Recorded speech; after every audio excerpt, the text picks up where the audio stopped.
they say, this is the show. This is the Wrestling Fans Podcast, hosted by Bang South, Jason Fastkade, and the best in the world today. Do you understand what I'm telling you? It's the man, Trent Williams. We got another hot show for you. We're going to cover the Money in the Bank Aftermath. We now have a brand new WWE champion, and we have our former champion suspended. Bray Wyatt returned. Craziness surrounding the triple threat that may or may not happen. We'll cover NXT, the CWC, and everything else that happened in WWE. As always, hit us up on Twitter. For Trent, it's at MTW3589. For me, it's at Bang South, and the official Twitter page for the show is at TWF_podcast. Hit us up on Facebook at www.facebook.com/TWFpodcast. With all that said, there's only one thing to do. I'm gonna stop stalling and let's get into the show.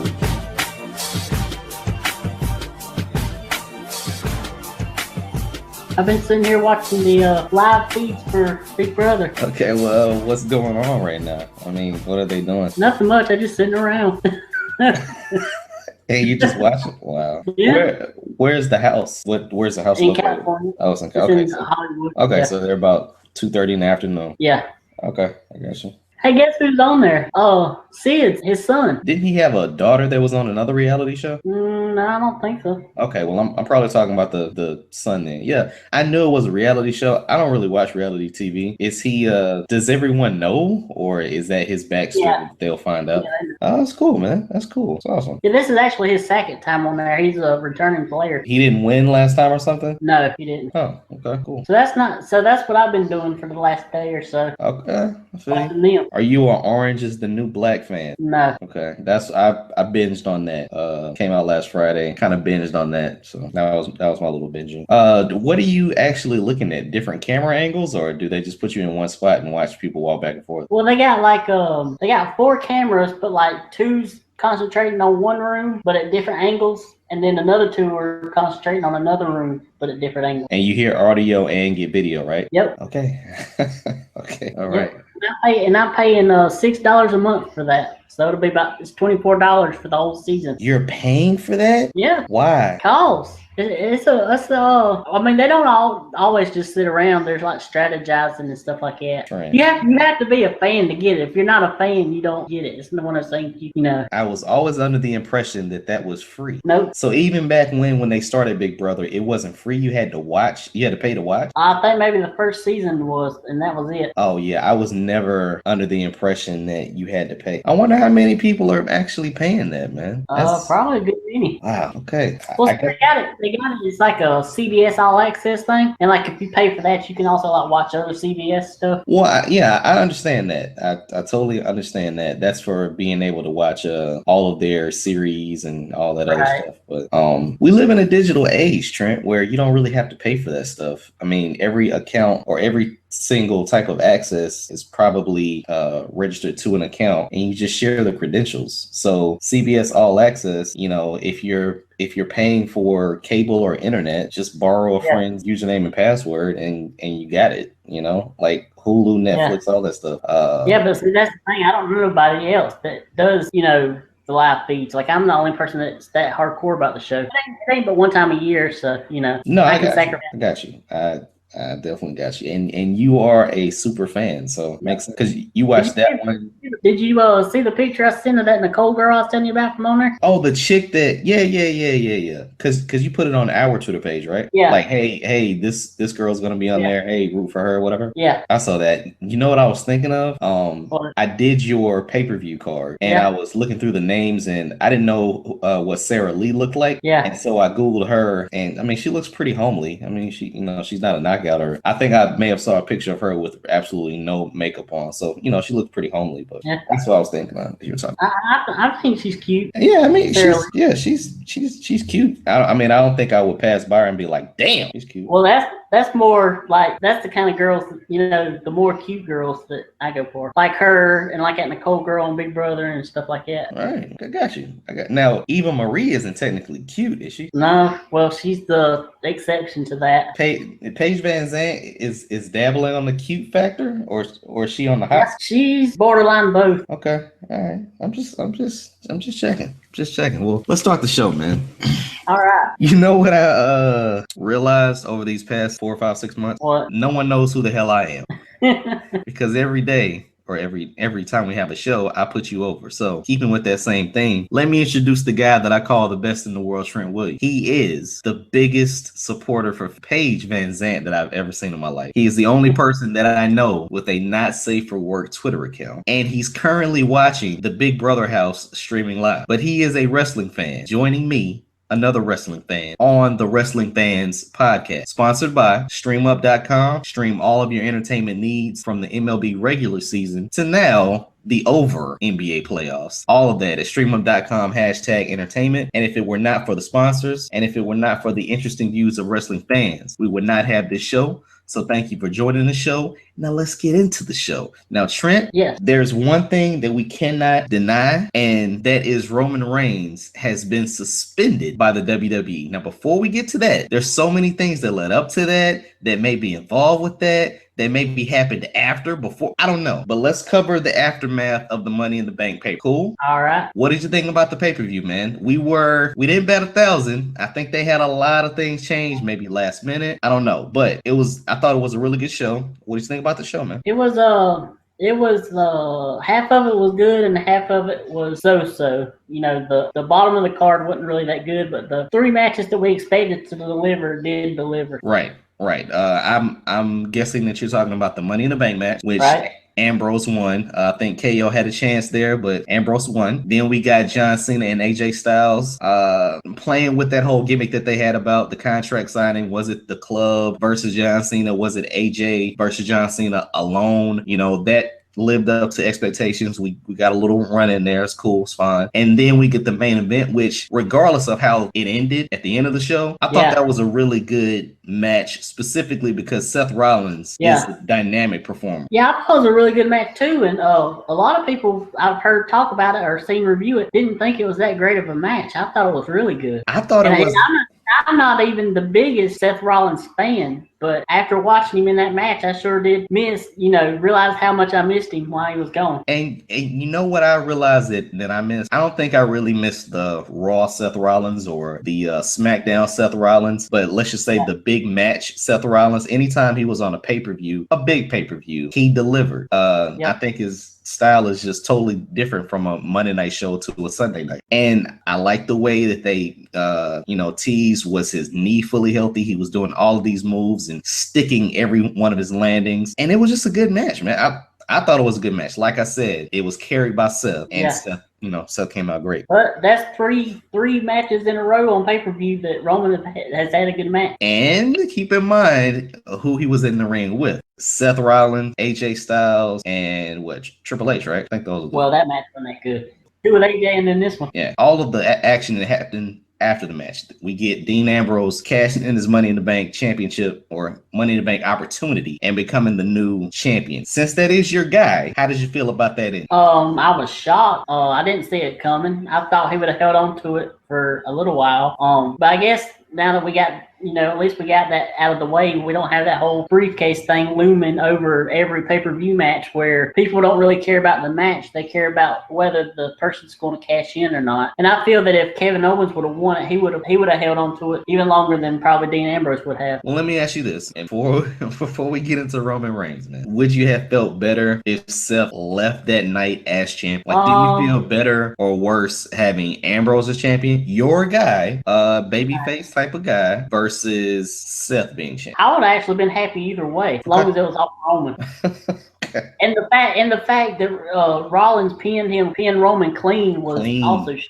Clean. Yeah. Okay. I don't think nobody expected Roman to lose the belt at Money in the Bank, Nah. I mean, we had been talking for months on end that he wasn't going to lose it until maybe SummerSlam, maybe Royal Rumble. Maybe he'll lose it at next year's WrestleMania. He might come close, but they're gonna treat him like a champion. He's their guy, whatever, blah blah blah. So I was very shocked when he lost it. In hindsight, I shouldn't have been shocked because having Seth take that whole year off basically and then come back and lose didn't really, sit well. But to have Seth cleanly pin him, it was definitely a shock. Definitely a shock. Yeah. Okay, so now we transition to Raw. Now this is crazy, man, because this is Monday. Monday we get Raw. We open the show. Ambrose is your champion. If people didn't see the pay-per-view, they're like, what? Wow, what? How? Ambrose is your champion. We still get the normal opening segment.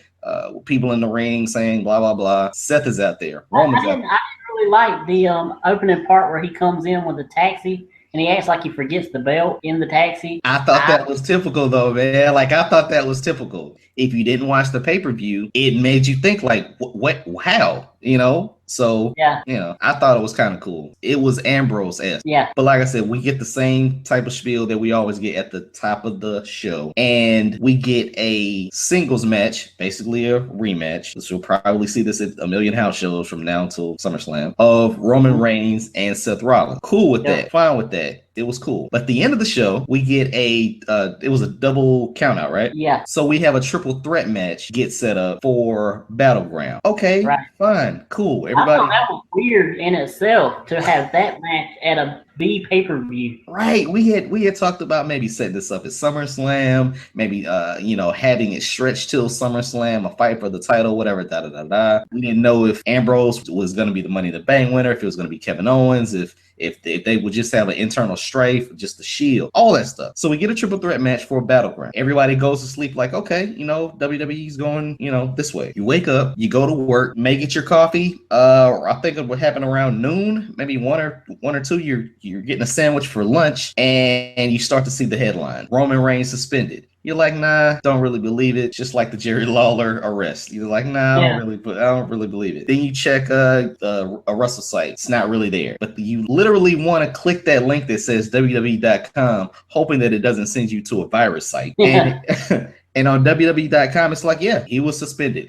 He even tweeted like, hey, sorry for all my fans, whatever, blah, blah, blah. Now, what the heck happened, man? Obviously, it was a PEDs, however you want to classify PEDs. But when did they know? How soon did they know? And he's suspended 30 days, right? Yeah. Which is conveniently, 2 or 3 days before the pay-per-view? Yep. But he will miss the draft show. He will miss the draft show, but here's the thing. He's off TV for quote-unquote 30 days. He'll miss the draft show. He didn't get injured or they didn't set up a storyline on SmackDown. He's in your pay-per-view, which I would hope you promote for the next 3 or 4 weeks. Where do you see this going, man? It's weird because you would think they gave the title and done the whole thing with the title at Money in the Bank because they didn't know. Well, then if they did know, why would they make a match with Roman in it for the Battleground pay-per-view instead of doing something to write him off? Like have somewhere Seth injures him and then at the Battleground pay-per-view and then have Seth injured on Raw, have the match be Rollins versus Ambrose, and then at Battleground you have Roman run in or do something, and that sets up the triple threat for SummerSlam. Makes perfect sense to me. Now, one quick thing. We have been talking about B cities and shows and everything like that. Right. The attendance for shows like Roman had the quote unquote A show, which was your Raw type of show, and then Ambrose had your touring type of SmackDown show, right? They were getting the same numbers, whether they sold out or not, the numbers were pretty much the same. It really didn't matter who was at the top amongst those guys, Ambrose and Reigns. You can do an even switch based on what they had seen on the road. So that might have contributed to them giving the title to Ambrose. I think Seth is definitely over, but that might have contributed to that. Now, back to what you were saying. No injury angle was done whatsoever. If you know this, and come on, man, like they probably knew this. Yeah. Do you address it? Do you address it on Monday? Or like, where do you go from here? Because if you don't address it, where is this guy? I mean, is he shooting a movie? I mean, like, is he in Japan doing some promotional tour?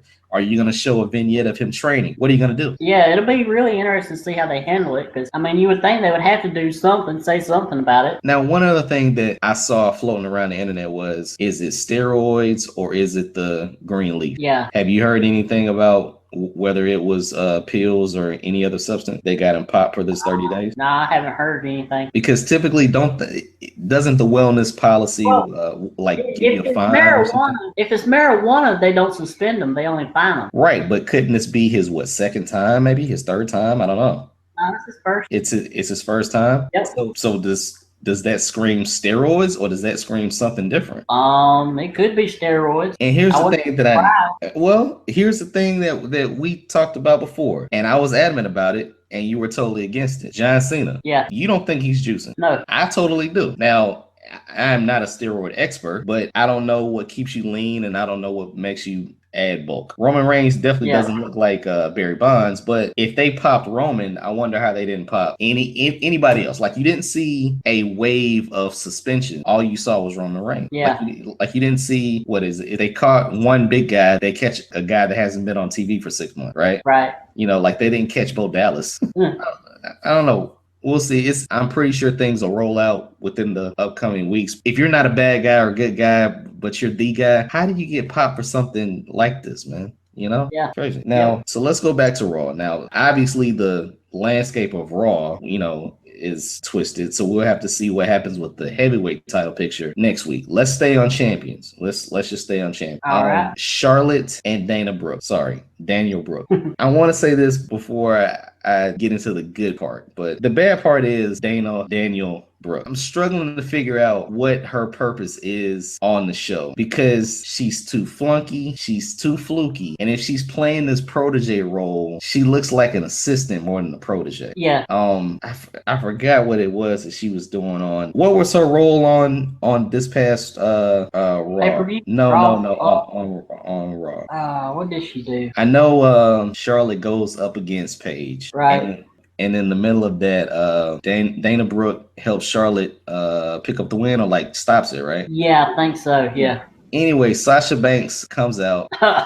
You mean the boss? The boss comes out, and in my opinion, dominates. I'm watching it, probably hearing a reaction 10 times louder than what it was. Let's just be honest. I'm that much of a fan, and I don't know, man. Dana Brooke just ruins it. Like, Sasha has everything in control, and then Dana Brooke comes back in to hit her from behind again, which really doesn't have a payoff. Like, Paige kind of simply throws her out of the ring, and then there wasn't a double clothesline or stereo finishers or anything. It just looked fluky. And then Dana's out there helping Charlotte taunt Sasha with her own taunt. Just look fluky, man. I'm at the point, I'm like, yeah, Dana's got to go. Daniel Brooke has got to go. I have been the biggest supporter for the first transgender athlete in WWE, but she's got to go. She's done. I could watch that over and over and just laugh. I don't want the Divas, the women's division, to go back to what it was with just clunky performers. Yeah.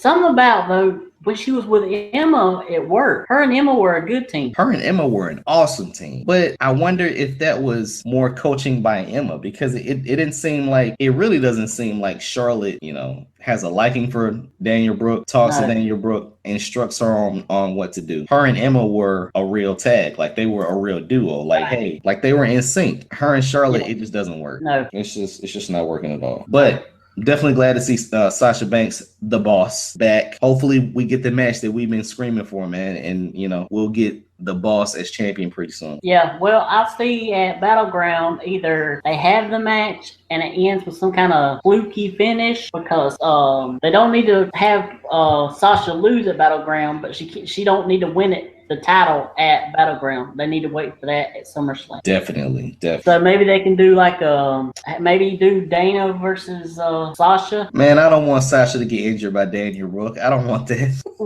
I don't want that. I could see the Charlotte Sasha with Daniel Brooke interfering. I could see Sasha and Becky now that Talia's turned heel. Yeah. I mean, we might see Sasha, that. Becky, and Paige maybe against Charlotte.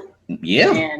Natalya and Daniel Brooke. Yeah. Now, let's move on to the tag champ. Okay. All right. We get the face of fear, Bray Wyatt, in his return. Now, Trent, I had to watch Raw on Hulu. Bray Wyatt's return. I don't know if you noticed this, but he had a vignette, I think, or maybe a montage, and it almost seemed like he would debut maybe next week, 2 weeks. He's coming back. Yeah. And then maybe 3 or 4 segments later, he had his usual promo like, hey, Phoenix, guess what? We're here. Right. Did that come off a little weird to you, or was I just, sipping the sauce?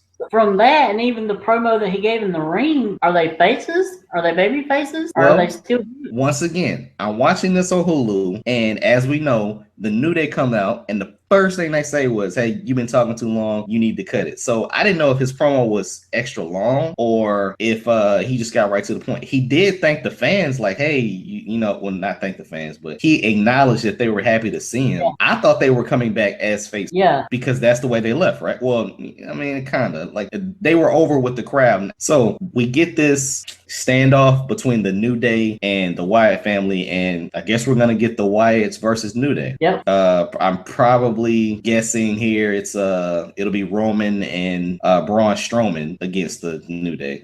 I doubt. You said Roman. What else? Oh, my bad. Braun Strowman. What was it? You said Roman and Strowman. You meant to say Rowan and Strowman. Yeah, I did. Oh my gosh, Rowan and Braun. What is it? Is it Braun Strowman? Yeah. Okay, Braun Strowman and Eric Rowan. I dare you to say that 10 times fast. All right, so, one thing I even tweeted you, man, while the pay-per-view was on. Where's The Miz? He's filming a movie. Okay, never mind. He's filming the Marine 10,000. Ain't that how many of them they've had by now? Yeah. And none of them do any good. Oh man. Okay. What the heck else happened on Raw that was noteworthy here? Well, we got to get back to this Wyatt promo, because did you see the way Xavier acted during it? Yeah, but I don't think they did anything. Like, dude, seriously, I'm watching Hulu here, and none of it made sense. I'm thinking Bray's promo is longer. No, and I'm thinking it was a short promo.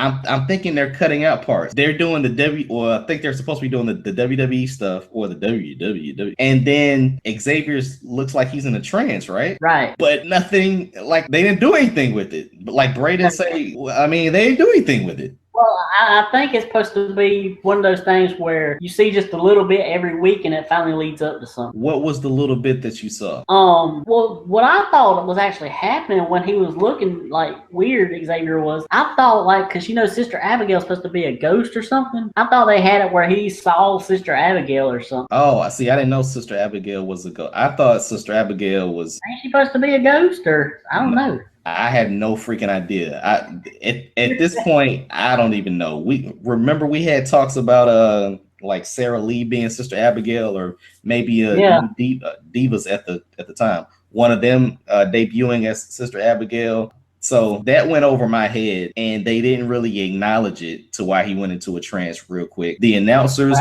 or Bray. Maybe we see that. Maybe we see that. Yeah. Now, what I did notice... That or either Bray was trying to hypnotize him or something. Well, have JBL or Braxton say, oh, he's mesmerized by all these fireflies in the arena. Yeah. Something. I didn't see anything. Both of the monsters behind Bray had masks on, and Bray's looking dead at the New Day. So what happened? I don't know. I guess we'll have to see. Was Flavor Flav in the crowd waving a clock back and forth? Like, what happened? He might have been. I don't know. I don't know. Now, what I did notice on Raw, and what I've been telling you for weeks, maybe a couple weeks, people power. Yep. It's back. It was back. I was so happy and sad at the same time to see him really just come back, get that little pop, and then have to leave. But I've been telling you, man, if they're doing this whole applying for the SmackDown general manager spot, or just applying for a general manager position in general, the laptop has to come back, or Adamle. That's all. Just listen. You gave me people power. Give me Adamle or give me the laptop, and I'm fine. I think what it's leading up to, although he won't be the permanent general manager, but the big one before they actually name the general manager, I think it's gonna be Bischoff. Well, didn't Shane come out and say he'll be the general manager for SmackDown? Yeah, but Stephanie said that a couple of weeks ago. Yeah, so I mean, it's still a little murky. You think Bischoff would be one of the general managers? You're not sure if he will be on Raw or SmackDown? No, I think he's just gonna make an appearance. Like, I don't think he's actually the general manager. I think he's just gonna make one of these appearances. But he'll be the last one to make an appearance before they actually name the actual person. Okay. All right. So if you're pulling for Bischoff, I'm pulling for Adamle. That's all I want. Right. Give me Adamle, or listen, give me a box that says Dell or HP. That's it. That's all I want, man. And I'll be happy, because this was, kind of going back down memory lane with having Teddy with the holla holla. You got People Power. Yeah, man, this was... Well, I expect 1 week we'll get, excuse me. Exactly. Exactly. Her daughter's married to the, I don't know which one is which, but the taller vaudevillian. Aiden English. Aiden English, yeah. So possibly that'd be awesome. Okay, man. People Power, I definitely wanted to mention. Raw was really, it was, but you did have AJ Styles come out. Obviously, he was on the podcast later, on the Stone Cold podcast. Did you catch the Stone Cold podcast? I haven't got to that yet. Okay. It's pretty. I've been busy with Big Brother, so you know, I had time for my weekly WWE Network viewing. For everybody who has the WWE Network, definitely check out the AJ Styles podcast. I think it's definitely better than the Shane McMahon podcast. It has my hometown in it. Shout out. I thought it was pretty good, keeping in line with the fact that they have to talk about a lot of non-WWE stuff, you know. And I don't want to spoil it, but very good podcast. I suggest that you watch it. Going back to the WWE Network, Trent, we had been told for a while now that pay-per-views will start to get overflows, right? Yeah. And I said it makes sense because they own their own network. So this Sunday at Money in the Bank, the show ended around 11:13, 11:15 or something like that. I forgot to mention that. I forgot to tell you about this. Go ahead. Not because the show was boring, but I fell asleep halfway through the show, so I had to go back the next morning and watch it over to take notes. No, I totally feel you. Like there were a lot of points during that show that just didn't really captivate me. But here's the thing: I nodded off asleep right as AJ versus Cena was starting out. Okay. I mean, I feel you on that.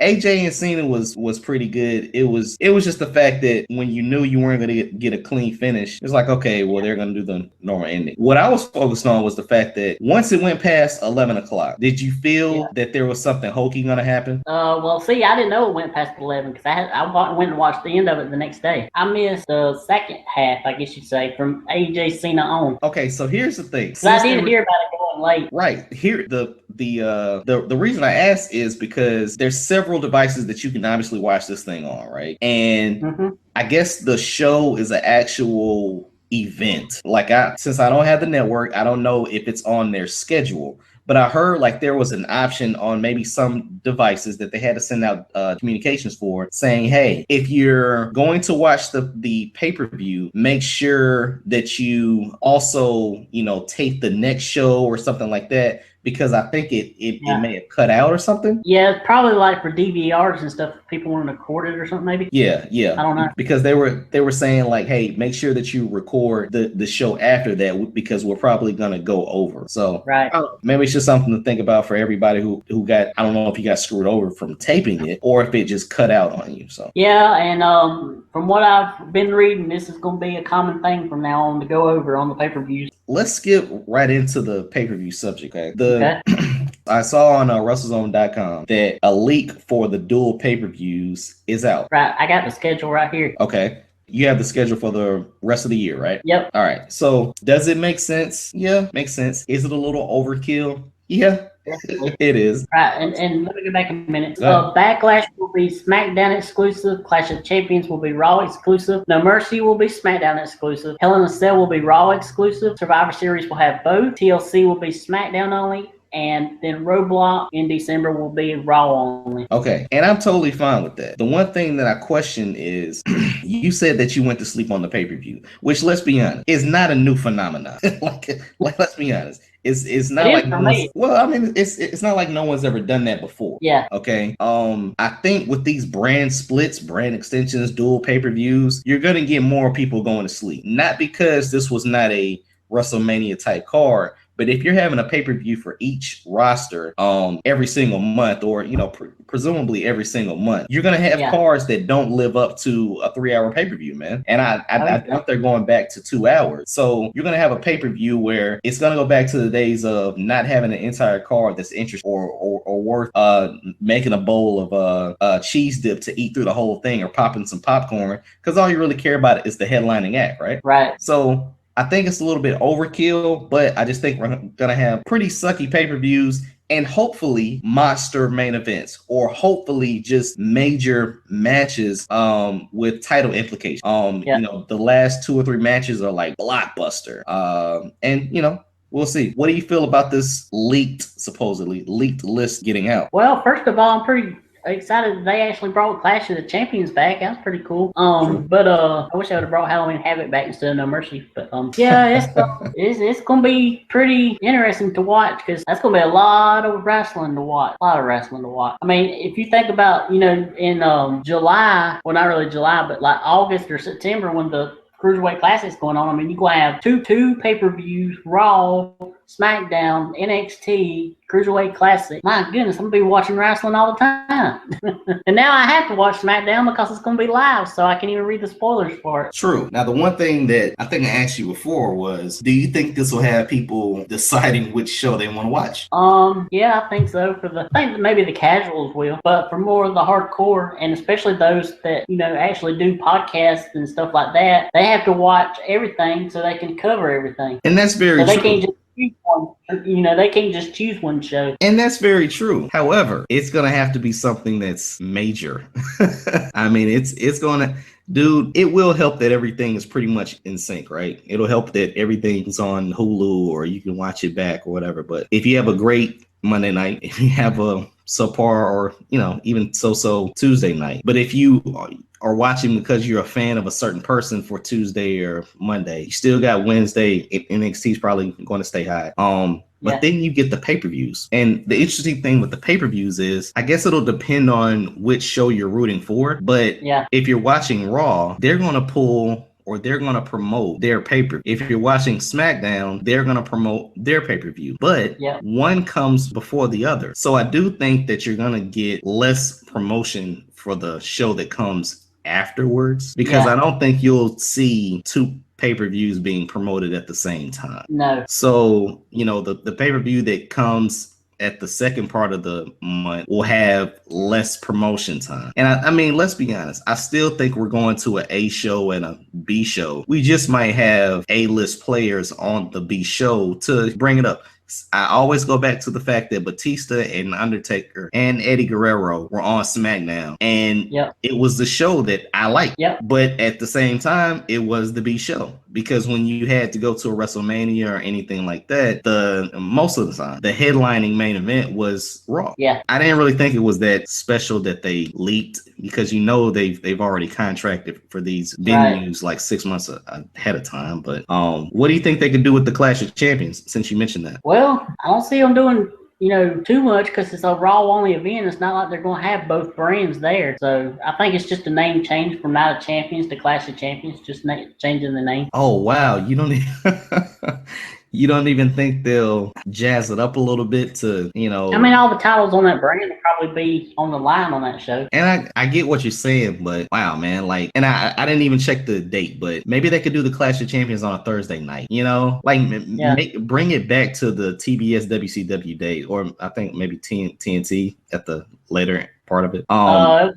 It was always TBS. Yeah, TBS. And, you know, maybe you could do that. Maybe you could bring the ramp level with the ring for that show, you know, something. Because if you're gonna take the name, and obviously they'll probably say where the name came from and why they're doing it, whatever, but yeah, you are right, it is pretty much Night of Champions. It's pretty much what it is. I do hope, on that note, with these brand exclusive pay-per-views, that they don't use the same darn set for all the pay-per-views now. They change it up a little bit, you know, because if you have the same set, you know, SmackDown's not going to look any different than the Raw event, you know. The only thing that's going to be different is the roster. It's not going to have a different feel or anything. Yeah, and we talked about like the differences, starting with maybe bringing the big fist back, obviously changing the color. I think SmackDown was blue, Raw was red, you know, it's subtle stuff like that. But even the pay-per-views kind of resemble each other, outside of a Money in the Bank, where obviously there's ladders everywhere, and a WrestleMania. Right. Let me tell you this.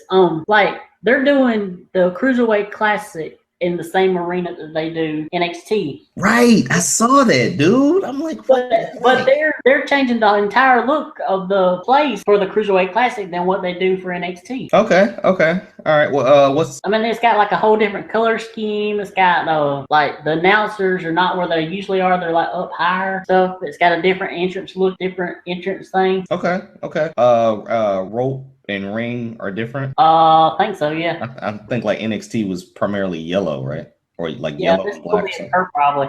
Purple and black, probably. Okay. Or purple and white. Okay. All right. Do you, as a viewer, still have the same angle where if you're looking at the ring, the ramp is to your right? I think so, yeah. Okay. I did see that it was at Full Sail. I'm glad that you said that it doesn't look like NXT. So that's cool, man. Yeah. That's cool. Very cool. Yeah, I watched they did a parade of the competitors that's going to be in the classic thing.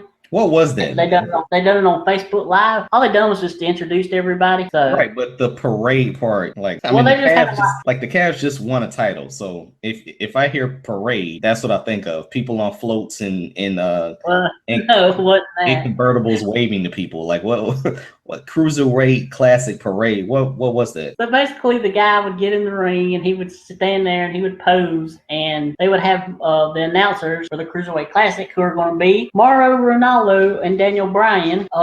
Just tell a little bit of facts about them, and then they would go, and then the next person would come up. Okay, all right, cool. No match or like video reel. No.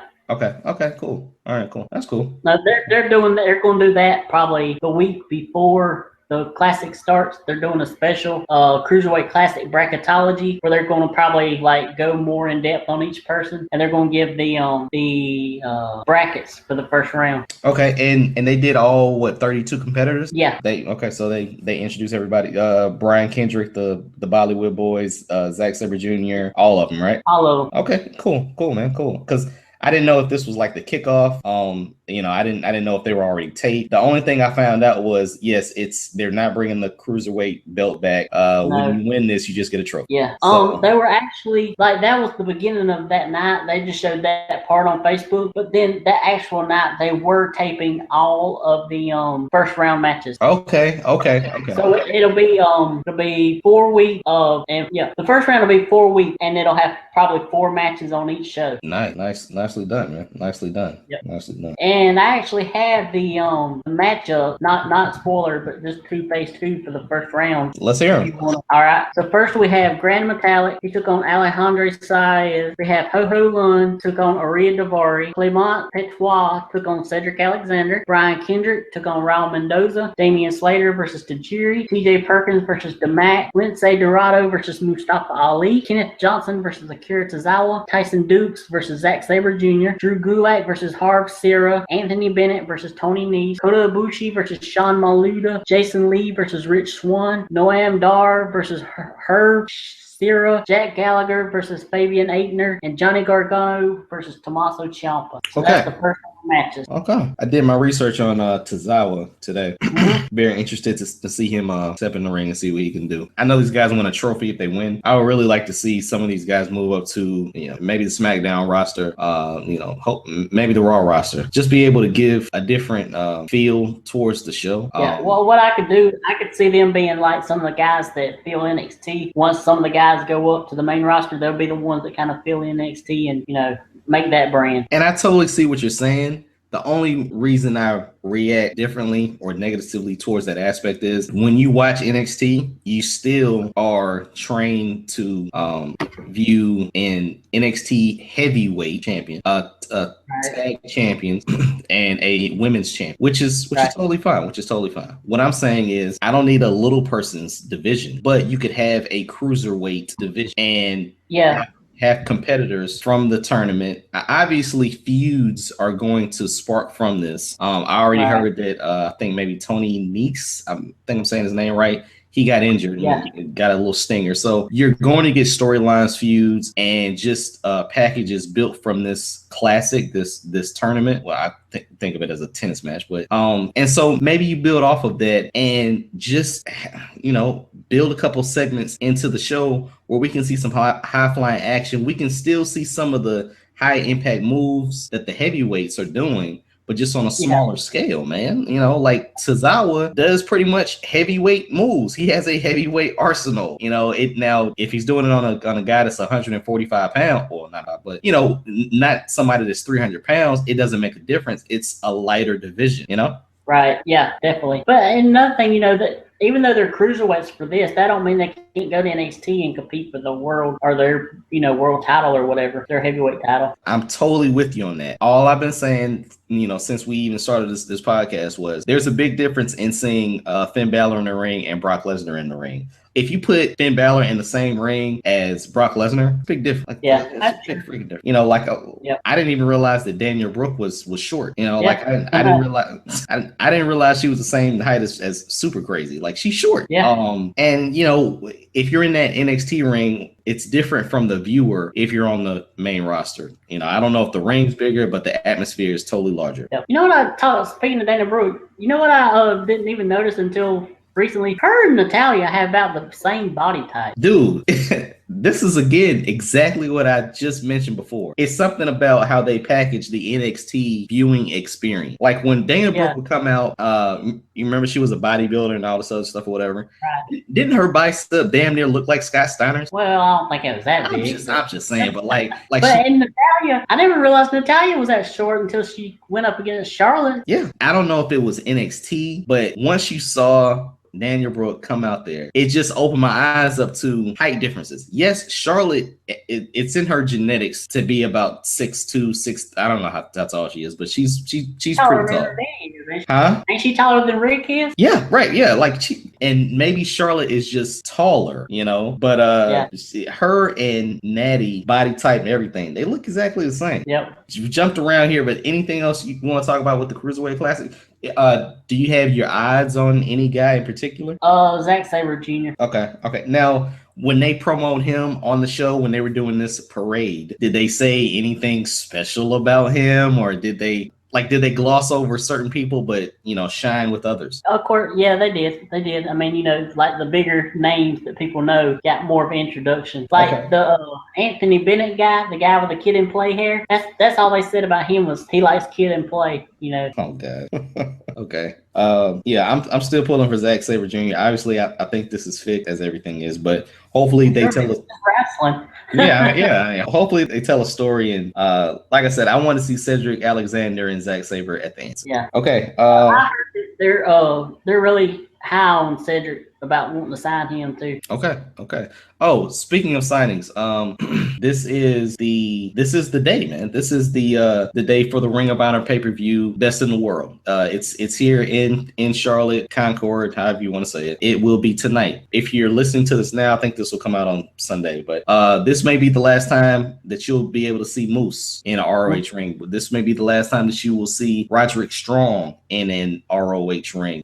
So WWE might be looking to sign them when their contracts are up. I know Moose had a tryout, I think, or he's been in close contact.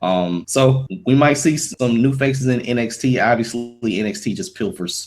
Let's be honest. Yep. We may see them in an NXT ring or a WWE ring soon enough. Yeah. Okay. All right, man. So we got Raw taken care of. We got NXT taken care of. Whoops. No, we didn't do NXT.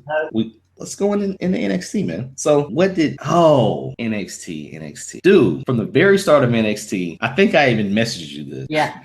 We get Ty Dillinger coming out looking ho-hum because he had been on a losing streak. And maybe if you look back at it, it's a telling sign. But the dude in the ring looks familiar, okay? I learned his name like maybe 2 weeks ago, maybe a week ago. Let's be freaking honest. I thought his name was Chris Gerard. Or he looked like Chris Gerard. And then they say Ty Dillinger versus Oney Lorcan. Larkin? Yeah. Come on, man. I have no clue what kind of name that is. What? Come on, man. And then I'm thinking, okay, Oney Lorcan. Okay, all right, new guy, jobber guy. But dang it if he doesn't look familiar. And then you hear Corey Graves say, yeah, he's a Boston guy, Boston pro. And I'm like, no, that's Biff Busick. So you're telling me that Biff Busick went from Biff Busick, obviously. They signed him. I think at some point he was going to use his real name of Chris Gerard. Yep. But instead of using Chris Gerard, which I think I would have been totally fine with, Oney Lorcan. And not only that, he gets the win. Like he shows and proves. And like I said, in hindsight, you can probably watch Ty Dillinger come down to the ring and realize he's going to lose. Yep. But very happy for Biff. Let's just call him Biff. Right. How do you say, yeah, I think Oney Lorcan sounds good? I don't know. I mean, I wonder if it means anything in some kind of other language or something. If anybody knows what Oney Lorcan is, tweet us, Facebook us, tell us why Oney Lorcan means great king in some strange land. If it means magnificent wrestler in Gaelic, I don't know. But Oney Lorcan picked up his first win, very convincing win. Yeah, man. Trent, if someone came up to you and said, hey, man, we're going to make you a big star. We're going to work your way up through the NXT ranks. You're going to beat Ty Dillinger in your first match. And maybe 6 months down the line, you'll be at a takeover in the main event. Oh, just one thing. We're going to have to call you. What was that name? What was it? Oney Lorcan. Yeah, I would be kind of bummed. Yeah. And they didn't even give him a gimmick. Nah. They put him in the ring like he was a jobber and gave him a name like Oney Lorcan. Only thing I can think of is maybe it'll make you think that... I'm kind of scared to know what kind of gimmick a guy named Oney Lorcan would have. Like, I keep wanting to say Oney Lorcan. Like, I want to say Only. Yeah. If he goes to Larkin, like a guy with one name, okay, fine. But oh gosh, I don't know. At first, because I'd heard his name had been changed like a couple weeks ago. I thought it was Oney Larson at first. Right, and that could have worked. No. At the end of the day, I think it does sound a little bit better. I think they could drop the Oney. Yeah, I think they could just drop the Oney and go from there. I don't know. Now, listen, Chris Gerard, good luck to you, man. But I don't know. Well, I mean, everybody didn't like Dolph Ziggler either. That name when he first got it. But see, that's the thing though. Like, okay, you say Jason Jordan, you say Chad Gable, you say Ty Dillinger, you even say Finn Balor. You definitely don't say Balor. I think Antonio Cesaro got chopped, but Oney Lorcan has to get chopped down to Larkin. Yeah. Just doesn't roll off the tongue well. I don't know. I don't see that being on a shirt or people saying Oney Lorcan is my favorite wrestler. Nuh-uh. Okay. Now, NXT had a lot of things going on. We get Bayley back. We see Nia Jax destroy Liv Morgan. Yeah. We see No Way Jose. No way. Jose. It's something about it just makes you want to dance, Trent. We see him make Austin Aries want to dance. Make Austin Aries want to dance. And surprisingly, okay. I mean, you did watch Dancing with the Stars, so you have a better eye for dancing than I. Usually, most of the dancing that I watch, I have to throw dollar bills. You know what I mean? Yeah. For females, though, let's just be honest. Dude, we've seen this a million times. You convince the bad guy, or you convince the stoic guy who never really shows emotion like this to start dancing. At first, I was totally against it. And then Austin Aries is such a fool. Mm-hmm. Such a fool that he made it believable, man. I knew it was going to go south. I was waiting for it to go south, but they continued it all the way up to the announcing area, which was cool. So we're going to get Austin Aries to wipe the smile off of No Way Jose's face. I think I predicted that way back when. So obviously WWE's listening to our podcast. So yeah, man, No Way Jose and Austin Aries, which, we still get Austin as a heel, and now we'll get maybe less and less No Way Jose dancing and him actually taking some things seriously. Yep. Now, also we got your boy, well, not your boy, your favorite type of ice cream, Buddy Murphy, in a solo gig against the man, the myth, the legend, Shinsuke Nakamura, the king of strong style. Yep. Shinsuke beats the crap out of him. Pretty easy to say. Yeah. Pretty easy to say. But we do get Finn Balor and Shinsuke in 3 weeks. Yep, which will be the same night as the Cruiserweight Classic starts. Wow, so what's the schedule for this? Is NXT first or last? First. Okay, so NXT's first. The Cruiserweight Classic show is what, like an hour? Probably. Okay, so what time does NXT come on? 8 o'clock? Yeah. Okay, all right. So you got a new block there. You got some different content there. So geez. And I also wouldn't be surprised if that's where they do the Jose versus Aries match, as well as the American Alpha against the Authors of Pain match. Okay. Just kind of stretching it out there. I feel you. I got you. So in that time frame, is that around the time we'll have a Monday Raw, Tuesday SmackDown, and a Wednesday NXT? I think it is. Yeah. Okay. All right. Wow. Would it be great if we had 3 live? Yeah, it's the Tuesday after that will be the first live SmackDown. Oh, okay. All right. So that week it'll be a Monday, Wednesday, Thursday week. So yeah, that's cool, man. All right, cool. And I think I got everything on NXT. Oh, we had a promo between Alexa and Carmella, which I really like, especially Alexa. I just like her personality and her, pretty good at cutting the promo. You like her big heart? Yeah. Shaped bottom. I got you. So we get Alexa Bliss and Carmella. Is that next week? I'm not sure. I think it's next week. It's just funny that you mentioned Alexa. Alexa Bliss, if you're listening, maybe it's WWE Alexa. I don't know what her Twitter thing is. Do the chokeslam. One time, I had you in my supercar and trying to put Naomi through a table with the chokeslam. If you do the chokeslam, I think you beat Carmella. That's all I'm saying. And talking about Carmella, how is her and Liv Morgan not a team in NXT? Their gimmicks are like pretty much almost the same thing. Maybe they could group up, man. I mean, they wear Jordans. They both claim to be from New York or New Jersey. Right. I think Carmella has a little bit more talent than Liv. Liv, I think at this point is just a pretty face. Yeah. And obviously something to squash, but we could see that, man. We could see that. Now, Mandy's on or was on Total Divas. Is Liv Morgan on any show? No. Okay. Was she highlighted on Breaking Ground or anything like that? No. Okay. All right. She just loves wearing Jordan and being from New Jersey. So yeah, that is pretty odd. And maybe that's why they didn't have them on the same show. Yeah. I don't think you'll see a Carmella versus Liv Morgan match anytime soon. No. Okay, man. So that is NXT. That is all the bullets that I have for NXT. Okay. Now, Trent, did you have any other tidbits that you wanted to add before I release my super card for your mock draft roster? Oh, yeah. I had 2 things. 2 things. Freddie Prinze Jr. done an interview. The actor, Freddie Prinze Jr., he used to be a writer in WWE. And I come across this little paragraph that he's talking about Vince McMahon and how much of a little bubble that Vince is in. And I would like to read that right now. I used to call him Robo Vince, and Vince goes, what does that mean? He says, because he has never seen anything but wrestling. I'm like, you've never seen RoboCop? Vince says, of course not. You didn't see Scarface, or you would have known Razor Ramona's plagiarism, Prince recalled.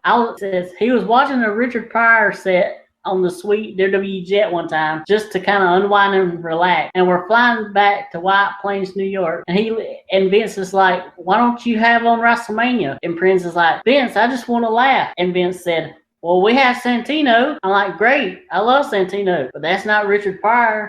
Listen, well, I'm not speechless, but I think you find the same thing with wrestlers too, right? Like, to an extent, yeah. Maybe not quite as bad. And I can't say all wrestlers, but you'll hear things on or in a promo that came from a rap song or came from music in general, from a song that's been out for probably a month. Oh, damn, not from a song that's been out for a year. Yeah. And when you hear it and people respond to it, and I hear it and I'm like, wow, that's pretty old. Like, that's pretty old. It's kind of played out. But maybe wrestling fans are in a bubble, man. Like some of them just are. And I would think from a promotional or from a promoter aspect, he wants to stay in that bubble of molding young minds to think the same way, because you got to make dollars, man. I'm pretty sure that guy doesn't take 5 minutes off to think about a soccer match. But I don't know, man. What'd you think about that? I just thought it was kind of sad that Vince has no outside life other than WWE at all. I mean, he don't watch nothing but WWE. He don't talk nothing but WWE. I mean, eventually you would think that would get at least a little bit tiring, where you have to have a break outside of WWE and do something else. Just like on one of the documentaries that WWE put out. Triple H tries to tell Vince to go on vacation. He says, you got all this money and all this stuff. You can do whatever you want to and go on this vacation. And Vince won't do it. He's too afraid to leave the business for too long. I mean, to a certain extent, man, you have to realize that that's his baby. That's his corporation. Right. Like every time that you talk about the WWE, or when people say the company, that they talk about Vince. Right. If he took 1 week off or 2 weeks off, in his mind, he's thinking somebody could screw up his operation. Yeah. But if he went on vacation, does he not trust Stephanie and them to run it while he's gone? I don't think that's the case, man. But at the same time, if he's on vacation, he's probably going to handle business. They travel all over the world. Yeah. So like, what is a vacation? Like what is a vacation? It's where you go to a place that you've probably never been before, or you've been or you had been one time and you enjoyed it so much that you went back. They probably do that all year round, man. There's probably there's probably downtime. But you're Vince McMahon. What are you gonna go to a bar and get drunk? You're probably gonna be stuck in a villa somewhere with very beautiful women and lots of other extras. But you do that all year round. Like they go to extravagant places. Yeah, but I don't think he ever lets his mind just take time to relax. He's always constantly thinking. He don't ever relax, and he has to get stressed out at times. I totally hear what you're saying, man. And I think for a guy that owns $1 billion company, 5 minutes might be 6 hours for us. Yeah. So, I mean, it's, if this guy gets a good night's sleep, that's his vacation. That's his rest. Yeah. They say don't sleep much. Yeah, so I don't know. It's Vince McMahon is a different animal than a lot of the working class. Mm-hmm. They go all over the world. He's had his passport stamped 18 million times. You're on another level when you basically create vacation options for other people. You see what I'm saying? Yeah. Like if they go to O2 London and people from the United States follow him, what do you need a vacation? You know what I'm saying? Like what does Vince need a vacation from? He just created a vacation for other people. Yeah. So, yeah. Good luck to Vince. I'm pretty sure that when the day comes that he'll have to lean on Triple H more or Steph and Shane more. Mm-hmm. We'll start to see the differences. We'll start to see Vince in a different light, but as long as he has control or the final say, hey, it's his show. Yep. And in my last bit of news of the week, for the fourth week in a row, we have Paige VanZant news. Paige VanZant has been scheduled for a fight on August 27th for UFC Fight Night, and she will be facing Beck Rawlings. In an interview done, she confirms that she is interested in doing WWE, but right now she's concentrating on her fight. But if something comes along and she has the time to do it, she would love to. And I will post the link to that little interview. It's about 7.5 minutes, and it's a pretty good video. Were you paying attention to the video or paying attention to her? Well, she was on the video, so. Well, were you paying attention to the interview content or were you paying attention to her? Both. Interview content. Because I was wanting to know what she said about WWE, because I'm really want to see her in WWE. So is her fight before SummerSlam or after? It's the week after. Oh crap. Oh wait, her fight is after SummerSlam? Yeah. That's hoping, maybe she could capitalize on the fight, but we'll see. Yeah. Now who is she fighting again, Trent? Beck Rawlings. Is that Seth Rollins' sister or something? No, spelled different. It's Rawlings. Okay, what type of fighter is Beth Rawlings? I don't know. Are they giving Paige VanZant the go ahead here? Like is she slated to win or is this going to be a close fight? I have her slated to win. Doesn't matter what anybody else thinks. Okay, all right.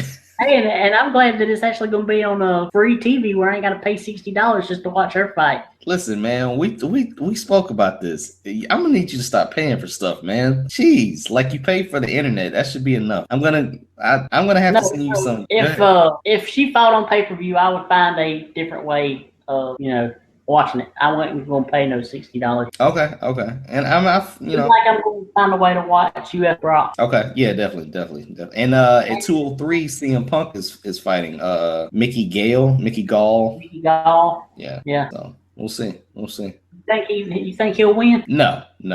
I think CM Punk beat the crap out of him. Really, hope the guy beats the crap out of Punk. Oh gosh, do you have hate for CM Punk? I'm not the biggest fan. I think he's a tiny bit overrated. Did you think he was a bit overrated in WWE? At times, yeah. Why is that? I mean, he's good, but he's not the greatest thing that ever lived. And nobody's saying that. There's some fans that's really, Well, let me ask you this: were you against Punk because he was so adamant about being in the top position and not being 285 pounds? I was against Punk because WWE did a lot for him that they hadn't done for anybody else, like giving him that long title reign, and then he still wants to complain about stuff. Well, and I'm not. And also because outside the ring, at times he can come off as a complete prick. Okay, wow.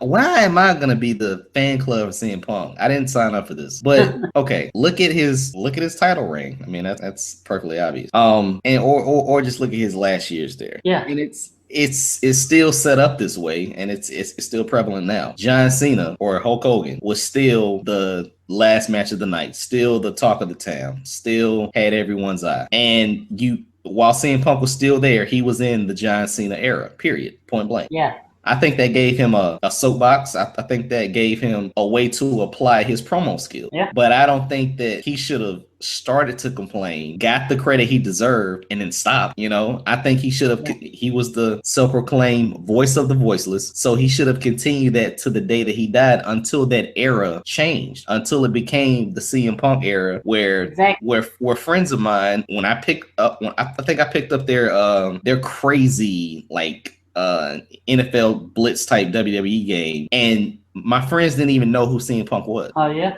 I mean, I think I told you this. I picked up the game. I had my friends playing it, and they're like, "Well, I'm gonna be I think Stone Cold's on game." I was even surprised that they knew who John Cena was, and some were like, "I'm gonna be Triple H." So I'm like, "Well, I don't need none of them. I'm gonna be CM Punk." And they're like, "Who the heck is CM Punk?" I'm like, "Are you serious?" So at that point, I think he always had a valid point. Like, I'm the champ, things should be flowing my way, the attention should be towards me, period. Yeah. Now, for him being a prick outside of the ring, I think that's just something that you have to deal with from any celebrity. The person that you see, and some of us wrestling fans, not me in particular, once I was of age to know the difference, they idolize him, man. I hate to say, but they worship them. Similar to sports fan. Honestly, man, he's an actor. He's an actor. If he made a good movie and hated black people, still wouldn't stop him from making a good movie. I mean, if I found out that he hated black people, yeah, I might stop watching his movies. But if people liked his movies and liked his style, then hey, it works for him. So I don't think they really owe anybody anything, but I see where you're coming from. I definitely see where you're coming from. I don't think he owes anybody, but he could be a little bit nicer. I mean, he's just a complete, what I'm talking about. He just blows them off. Well, here's what I'm trying to get across, man. Like, if John Cena could be a complete douche, he would. Yeah, he honestly would. But since he's a corporate guy, since he is the flag bearer for all their merchandise, since he is basically their Hulk Hogan, he can't tell you to F off. Yeah. So that's the role that you're in now. CM Punk didn't need people to like him, period, point blank. I'm pretty sure that every guy on the roster, if they didn't need somebody to buy their merchandise, or they didn't need someone to actually like them, like they didn't want to be in commercials and everything, they just wanted to get their check, save their royalties from the DVDs or whatever they were doing, and they didn't want to be in movies as the good guy, they would tell you to piss off every time they saw you. Like, let's be honest, dude. This is real life. When you meet somebody on the road, at a restaurant, when you're trying to eat, or if you're sticking a microphone in their face trying to get them to answer your questions, they don't owe you anything, man. So it's like, screw you. Yeah. And with that, I will resign from being the CM Punk fan club promoter. Done. Okay. Wow. I didn't know we were going to go down the CM Punk road. I didn't. See the lovely road that Paige VanZant takes us down? She does. Paige VanZant. It would be nice if she tweeted us. Nice if she followed us back. Yeah, man. Paige VanZant. The lovely Paige VanZant. And with that said, let me get into what I promised I would do. As you guys know, we did our mock drafts last week, and then we did our reveal for our super show last week also. Yep. And Trent was so gracious enough to do a super card for my show. We each did the super card for the shows where we had rosters, and I did my super show, Trent did his super show, but Trent had so much time that he did a super show for my roster. So to pay him back and show him how great of a promoter I am, or a booker I am, I'm gonna reveal his super show. Now Trent, I didn't listen to the show last week, or I haven't listened to it in a week. Let me just say that. So hopefully I don't steal any ideas. All right. Now, the pre-show. I'm not sure if you had a pre-show. Did you? I did have to. Yeah. Okay. All right. So on the pre-show, very first match, I have a stable of Baron Corbin, Titus O'Neil, and Biff Busick, Strard, Oney Lorcan, whatever his name is, with Sarah Lee and Billy Kay. I call the stable Man Up. Hopefully I won't get sued from copyright infringement from the Briscoes, but they're stable going up against the Hype Bros. Titus O'Neil is at ringside. They win. They're obviously a heel faction. Okay. The second match I have is Mark Henry and Jack Swagger versus Golden Truth in a retirement match. Somebody's got to go. Tired of seeing all 4 of these guys, so somebody got to go. Golden Truth wins here, and Jack Swagger and Mark Henry are gone. Okay. All right. Yeah. Now the headlining match for the pre-show is Daniel Brooke with Emma go up against Natty and Becky Lynch. Now keep in mind this was before Natty walked out on Becky, so they were both faced. And this is a tables match. Okay. Daniel Brooke and Emma pick up the win when Mandy Rose comes out and helps Daniel Brooke put Becky Lynch through a table. Oh, come on. You gotta put Becky through a table. Hey, why couldn't you put Natty through the table? I did this when they were faces, man. You didn't have to put Becky through the table. I put Becky with the good hair through a table. I'm sorry. Hey, what do you want me to do? What do you want? Okay. Oh my gosh. All right. So that was the end of the pre-show. That was it. Now the first match on the show to kick off the show, because we got to start with the bang, is Kevin Owens teaming up with Sami Zayn and Cesaro, the faces. So I made Kevin Owens a face versus the Club. The Club has been terrorizing everything. So start this match off with a bang, or start the show off with a bang. The Club wins though. The Club does win. The super team of Kevin Owens, Cesaro, and Sami can't get the job done. The second match, I have Neville, Dolph Ziggler, Austin Aries, Sheamus, Cien Almos, and Tyler Breeze in the Money in the Bank match. And you already know who wins. Prince Pretty, the King of Cuteville, Tyler Breeze. Oh, okay. Third match, I got the New Day versus American Alpha. It just had to happen. They were on a road to clash anyway. Let's do it for the tag titles. In a regular match, I got American Alpha picking up the win here. All right. Fourth match, I have make sure I got this right. Yeah, the fourth match, I have the number one contendership for the tag titles, which is basically a Money in the Bank match. Let's just be honest. For the tag title. So I just had the tag titles before, so now whoever wins this know who they're challenging or whatever. But let's just say, Money in the Bank. It's cool. I have TM61 versus the Dudleys versus Cass and Enzo. Cass and Enzo pick up the win here when the Authors of Pain come in and interrupt the match and take the Dudleys out of the picture and then just walk off. So maybe we'll have something with the Dudleys and the Authors of Pain later. Okay. All right. Number 5. Oh boy, this is where I had to get creative. Got a hair versus hair match. Alicia Fox versus Eva Marie. Oh no, don't tell me you did. And Alicia Fox picks up the win here. No, you put Becky through a table. Now you have Eva cutting that beautiful red hair off. What's wrong with you? As we prepare to have Eva Marie's, the lovely Eva Marie, all red, everything. As we prepare to get her head shaved, the ring posts are on fire, and the demon from Hellfire and Brimstone, Kane, comes out in all red and saves Eva. So Kane carries Eva away, and we don't get the payoff of shaving her head. Oh, okay. Well, I went on a rant a little too early then. All right.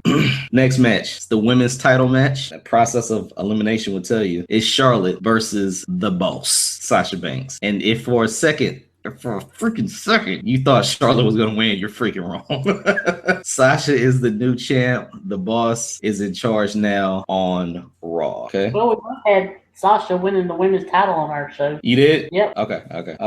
And then the last match of the night, I think I got everything. Yep. Last match of the night is Roman Reigns, your champion at the time, going up against John Cena with Nikki Bella at his side, obviously his girlfriend or wife.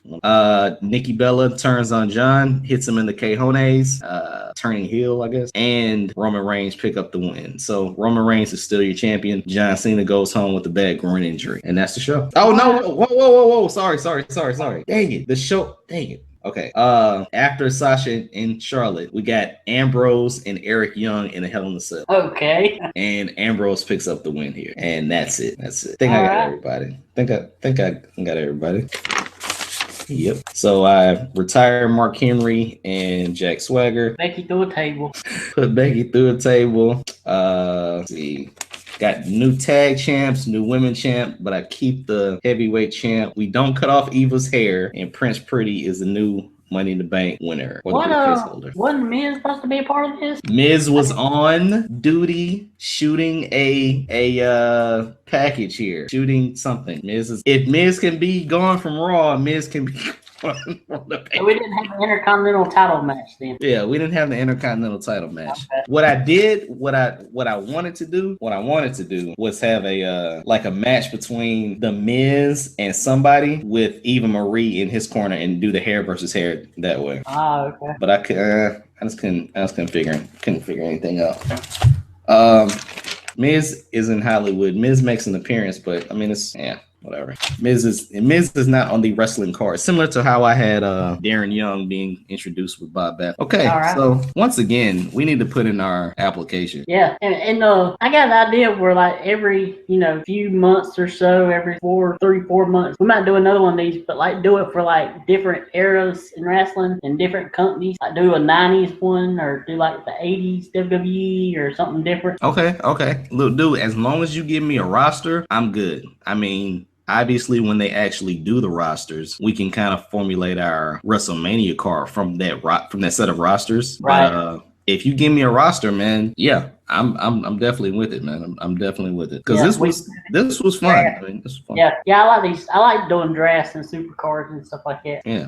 And like I said, it makes me wonder why you don't follow sports or at least get into the fantasy football or fantasy baseball, fantasy basketball, because I mean it's basically the same thing. You get points off of points, you get points off of stats. But then you can make your own team and see them progress throughout the year. It's just a thought, man. Just a thought.